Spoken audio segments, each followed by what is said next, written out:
Hi guys, it is Super Bowl Sunday, 30 minutes to when the event was supposed to start, and I am running late, which is kind of typical for me, but I felt like this would be a good time to show you guys some kitchen essentials that I use, or things that I use in my kitchen that I think just makes things taste better. I don't want to say elevate, but I guess in a way it does kind of like elevate meals, and I realized that some of the stuff that I picked up for the recipes that I'm using, like this butter, are things that they're choices that I make generally that could make your food taste better, or that could make your food taste better. So that's what I just want to show you guys. We're just gonna do this vlog style, kind of different from how I usually do. I've got my computer in front of me because I need to look at the recipes, and then behind me I have some of the stuff that I'm gonna be baking. So I'm making two recipes. I'm making a shrimp and bacon spinach artichoke dip, and I'm also making kitchen sink cookies because I have some like mix-ins and different stuff that I just want to get rid of. So I'm making these cookies. In fact, I might make them a couple more times because I've got a lot of stuff to get rid of. And so the first item that I'm showing you guys is this Kerrygold butter. I am browning some butter on the stove right now, but I like Kerrygold butter because this is a higher fat content butter. It's a European style butter, which means that it has a higher fat content. I just think that this tastes better. This is what I grew up eating, and when I moved to the US, we kind of stopped eating butter a little bit, and then like when we started again, I've tried different types. This is generally just like the gold standard for most bakers, for most like professional cooks. A lot of people will recommend this butter. I can put in like a fact thing about like all the reasons why it's probably better, but at the baseline, this just tastes good. So we're starting with the Kerrygold butter. And then I've got some shrimp thawing for my spinach dip. And so I wanted to show you guys this because I don't ever buy pre-cooked shrimp. And so this is just one of the things that I felt like, you guys might be doing this, and this can be a simple way to elevate your food. I don't ever buy pre-cooked shrimp. I just feel like it tends to have no flavor, and then you end up cooking it some more, so it ends up being like kind of overcooked, and then like it's like rubbery at that point. It just doesn't. I tend to go for jumbo shrimp. I used to do large, but one of my friend who also is really good at cooking, and he makes some stuff too, I saw that he was using jumbo, and after cooking, the shrimp will like shrink a little bit, and I found that with the large shrimp, I was left with a size that wasn't really ideal for me. So I tend to buy jumbo shrimp. In this case, I'm gonna chop it up so it can be like little nice bite-sized pieces for the seafood dip. But here is another choice that I made. Here's another thing. So we're working on the spinach artichoke dip and fresh garlic. I don't ever really use the pre-chopped or that squeezed bottle garlic because garlic is kind of like volatile. By the time you start chopping it, it immediately starts to like lose some of its flavor and stuff. And so if you need to do that for like accessibility purposes or just like speed, that's fine. This video is all about choices that I make. You don't have to do the same thing. But I don't ever really buy the pre-squeezed one or the like pre-chopped and squeezed bottles one. So fresh garlic is a must for me as well. But sometimes like the choices that I make are not always more expensive or more time consuming. For example, I will, for the mix-ins, sorry, my butter is like bubbling a lot, but for the mix-ins, I'm using store brand. I think you need to be able to tell when or where a choice will be better for you, or like where you can cut corners. These mix-ins, these are potato chips. I know that like some potato chips are probably like better than others, but these are going into like a loaded cookie. They're not the star of the show, and so store-bought works perfectly fine in a case like this because I also live in Texas. We have H-E-B here, and that's like one of the best grocery stores around, so I'm kind of lucky that way. But I just wanted to show you guys that it's not everything that I do or make that tends to be more expensive or more, I guess, inconvenient or whatever. Okay, so for my kitchen sink recipe, I am using some maple that I brought back from my trip to Canada for my birthday. I'm using some maple fudge actually, because when I ate that I was just like, this is way too sweet. I'm using some of that maple fudge in here. The recipe called for melted butter, which for me means brown butter. Can y'all see this? Yeah. For me, if the recipe calls for melted butter, that means I'm going to brown some butter. So that's what I did. You'll see like all of this in here. Yeah, that's the good stuff. You want that. That's where all the flavor is. Brown butter always just gives things this like really, it adds a depth of flavor. It gives it this caramelized taste, nutty caramelized taste. It really adds for a depth of flavor. And I just think if it's a dessert, it makes everything better. So why not? So we're doing brown butter in here. And that's another tip for how to elevate, simple things that you can do to elevate your food. If it calls for melted butter, brown the butter. It doesn't take too long. Pretty, for the most part, hands-off process once you get the hang of doing it. And it just makes everything taste so good. I've talked about in previous videos something called mise en place, which just means prepare everything beforehand. So when it comes down to it, you're just dumping stuff in. The only thing that I didn't do that for is for my sugars, but that shouldn't be too hard. So this is light brown. It called for light brown sugar, so I'm gonna put this back later. Oh, I had some of these too. Really, a lot of this was because of my trip to Canada. I had a lot of stuff that like I didn't really want to eat anymore, so I think I'm gonna add some of these too to this. But let's add in the sugars. So calls for a quarter of a cup of granulated sugar. Where's my quarter? Calls for a quarter of a cup of granulated sugar and half a cup of brown sugar.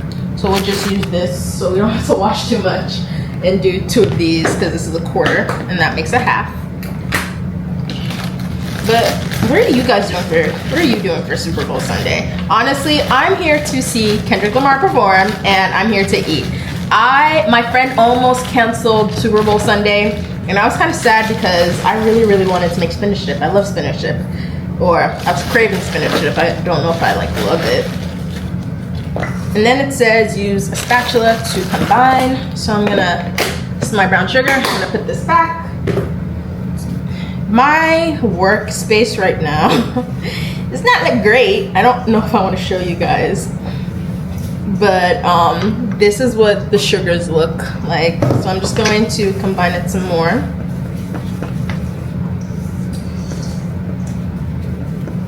I'm gonna do a little smear and so the butter was hot, but the recipe says that I'm just gonna feel it. Brown butter, bro. It makes everything taste better. The butter was hot, but the recipe said that the sugar should cool it down a bit, and it kind of did. This is what I melted the brown butter in, and I'm just gonna go in one more time and see if I can scrape any of that goodness, because there's so much flavor in here. And sometimes the like browned milk solids tend to stick to the pot. It calls for vanilla extract, but I tend to use another example of elevating or like, you know, making things just a little bit better. I tend to use vanilla bean paste. Low key, it might be a little bit of a waste in this recipe because there's so much other stuff going on and you're not going to see the specs, but I mean, why not? I already have it in my hand. I'm already running late, so we're going to do, it says 2 teaspoons of that, and this tends to kind of be stronger sometimes, but we'll do 2 teaspoons of that. So this is another example of elevating when you can. I use vanilla bean paste in place of vanilla extract. Vanilla bean paste is just like the grinded up whole pods and everything. So you can see like the flecks of the vanilla in there. It has like a more concentrated vanilla flavor.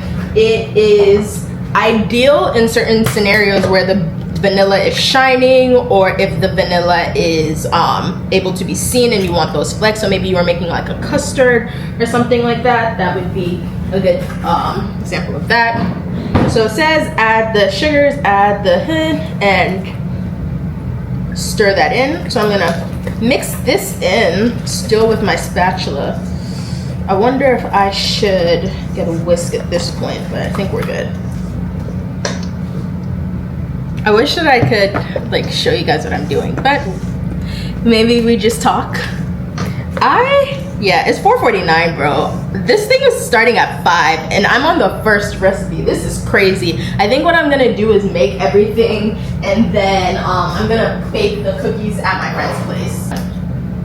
Baking soda, half a teaspoon. I'm just gonna, I spilled. Maybe I just add a little bit more. I think that's half a teaspoon. I don't know. Baking, you know, they call it a science and not a, they call it a science versus cooking, which you can kind of go with the flow a little. And the baking soda and baking powder is not really the place where I want to, you know, be making mistakes, but it's whatever. Another simple thing for control of my salt, instead of leaving it in the packs that I buy it in, I use diamond crystal kosher salt, which is what a lot of chefs use, or a lot of professional home cooks and stuff use. It gives you it's a less salty salt, if that actually makes any sense. It's a less salty salt, so it gives you greater control. I like this because it has like a very clean salt flavor. Your salt should just taste like salt. And I keep my salt in this salt cellar so that I have more control instead of if I was like sprinkling it directly from the container that it was in. So this is about 1/4 teaspoon. I'll add that in. Last but not least,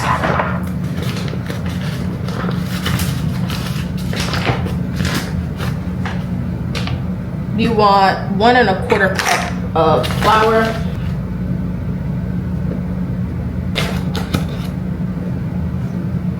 Stir all of that in until the flour is properly incorporated.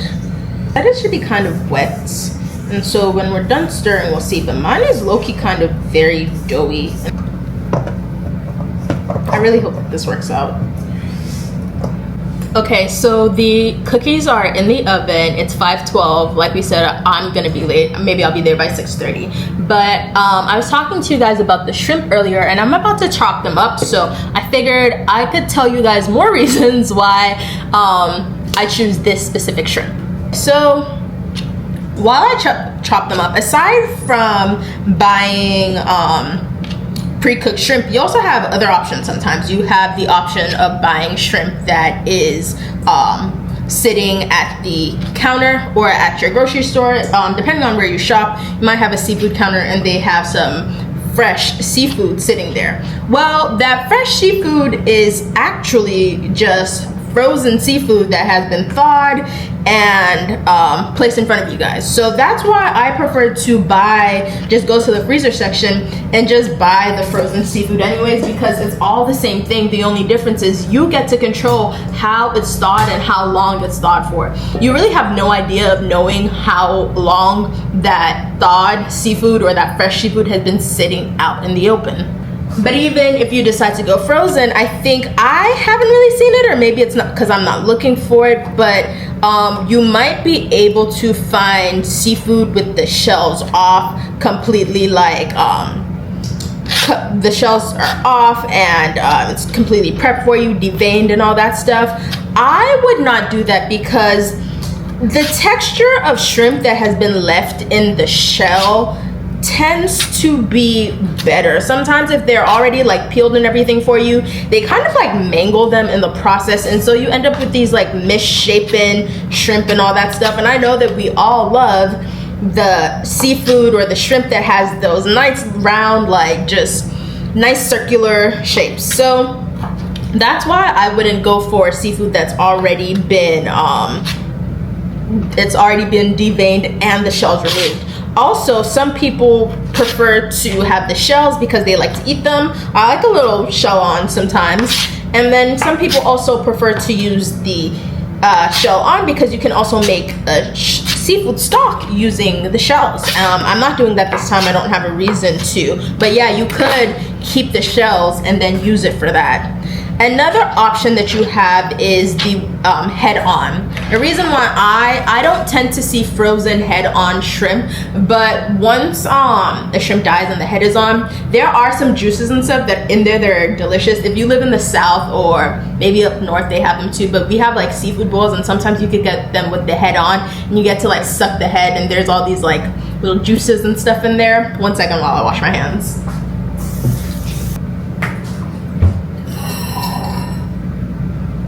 So I'm just grabbing some seasonings to season my chopped up shrimp lightly. Can you see? To season my chopped up shrimp lightly, I'm gonna use a little bit of Old Bay, a little bit of lemon pepper, and then just some like Creole seasoning. Where was I? Don't buy like the head-on one because the shrimp can deteriorate faster if you leave the heads on them. And then you also have the option of buying the ones that aren't like deveined, you're just in the shell like that. For me, that's just like a step too far. I think it's easier to peel and handle when they have the they've already deveined them for you. Sometimes you might need to do a little bit of work on your own, but it's fine. So I'm gonna set that aside while we get the rest of this stuff prepared. Gonna wash my cutting board. I think the last thing is called like ICF or individually frozen. I have not seen this, or I haven't purchased like that, but apparently you can get shrimp that is just frozen in large blocks. I prefer the individually ones. Are easier to thaw, they're just easier to work with, so that's another option. So another thing that I like to do to elevate my meals is I like to grate my cheese fresh. If it calls for shredded cheese, I will buy a block and then I will grate it myself. Pre-shredded cheese tends to have starches and other things used to coat the cheese so that it doesn't stick together. But what that means is that it's not going to allow you to melt your cheese as well as you could if you had grated it fresh yourself. So we have grated mozzarella and grated Parmesan, and my sauce looks like it's thickening up a little, so I will add that in now. Things are moving kind of fast now. Behind me I have some of like the cheese and everything that I've grated. It looks like a tornado went off in here. So another thing that I like to keep at home that I didn't realize that most home cooks weren't really using or know about is better than bouillon. And this is basically kind of like chicken stock in a jar. So you guys know like the box chicken stock that you have, that you know you can get at the grocery store, or you can make your own at home. I tend to not really make my own stock for the way that recipes call for, or at least like Western recipes. The type of stock that they use is kind of different from the type of stock that I use as an African, which is just you boil the chicken with your seasoning. The Western recipes tend to call for stock that is kind of like more involved, and so if I don't want to do that, then I go for this. I prefer this to like the jar, because once you open those containers, if you don't need everything, you still need to use them up really quick. This allows me more control. And I personally don't really care about this, but I know that some people do. It doesn't have MSG in it, and it's a really, really good flavor. And so it's just an easy way to always have stock on hand. It lasts forever. I just keep mine in the fridge. And so that is another tip that I wanted to give you guys. This is what we're looking like. I added in my cooked bacon. So this is a bacon, seafood, bacon, shrimp, artichoke dip. Added all that in, mixing it up. Let's give it a taste.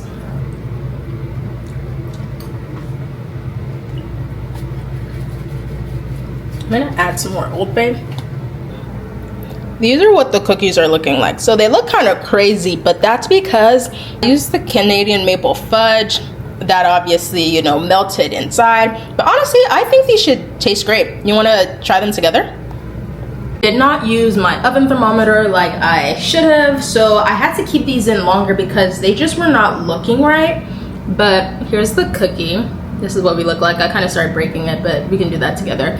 Obviously not like the best shape, but I think they should taste fine.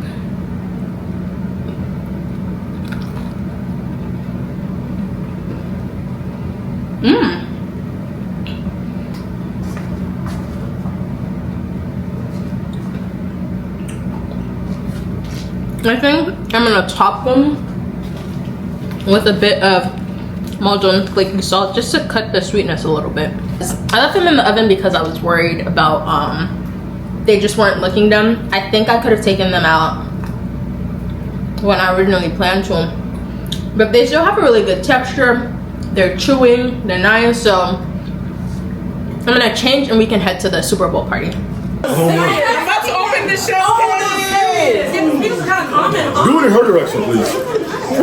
That's rude. Who was tapping me? That was me. Oh, they don't have nuts in them, but the maple fudge, I bought it in like a candy shop. I don't know. Well, they wouldn't like enter. You should be fine. Yeah, you should be fine. Cheers!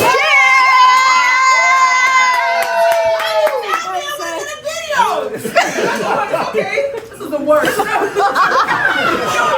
Here's another one. It's okay.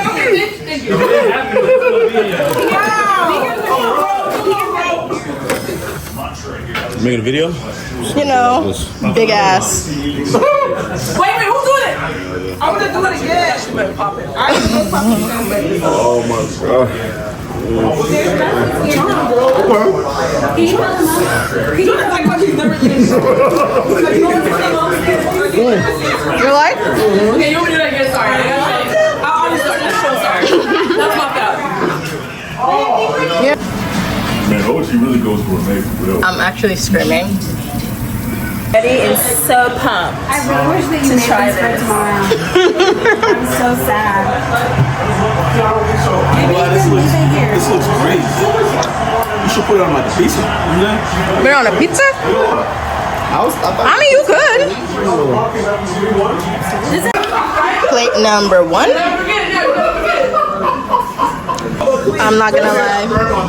This plate is so greedy. Very big activities. Big activities. Bro, what?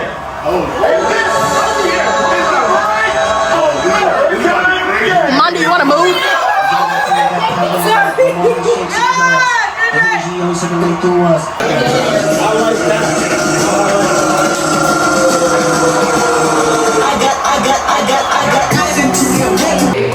Everybody say bye. Guys, I'm back home. We are done with the very chaotic but also very fun Super Bowl party for this year.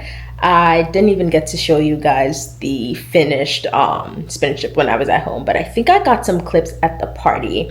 We really enjoyed ourselves. It was a lot of fun. We finished by watching Pop the Balloon and talking as we usually do. I had a great time, and I hope that you guys enjoyed watching me and my friends hang out, and I really hope that you guys enjoyed seeing some of these tips and tricks and ingredient swaps, really, because that's what I really wanted to show you guys in this video, the ingredient swaps that I make for better tasting food. And I hope that you guys maybe pick something up, something new. I would love to do some more of these, maybe take you guys grocery shopping with me some other time. In fact, like, there are little things that you can do that make a big difference in the food that you cook, and these are the things that I love to share and that I want to show you guys. So I will see you guys in the next video, and thank you guys for watching.